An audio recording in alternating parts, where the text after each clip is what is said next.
Welcome. In this video, we are going to take a look at problem 4 from Chapter 8 of College Physics 2E by OpenStax.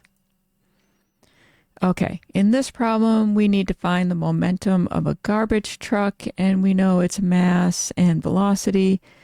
And then we need to find the speed of a trash can with the same momentum as a truck, and we know its mass. All right, so let's start with what we know.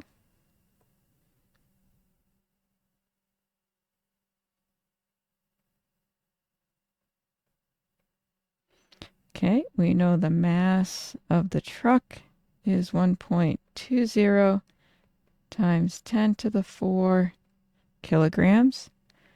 And we know the velocity of the truck is 10.0 meters per second. Okay, and to find its momentum is P is equal to mass times velocity. So P is the 1.20 times 10 to the 4 kilograms times 10.0 meters per second.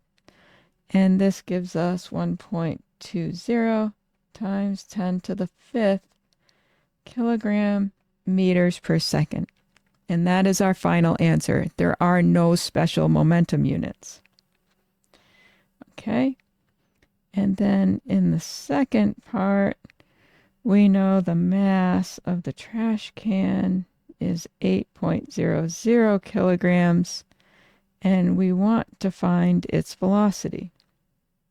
So we'll put part B. Well, P is m times v. We want this to say v equals, so we have to divide both sides by m. So v will be momentum divided by mass. Okay, we found the momentum of the truck was 1.20 times 10 to the 5th kilogram meters per second, and we are dividing by 8.00 kilograms. This will give us a velocity of 1.50 times 10 to the 4 meters per second. And that would be the velocity of the trash can. All right, I hope you found this helpful. Let me know if you have any questions or comments, or if there are any other problems you'd like me to solve. Your feedback is important, and it will help me make better content for you. Thank you for watching. Please like and subscribe, and I'll see you in the next one.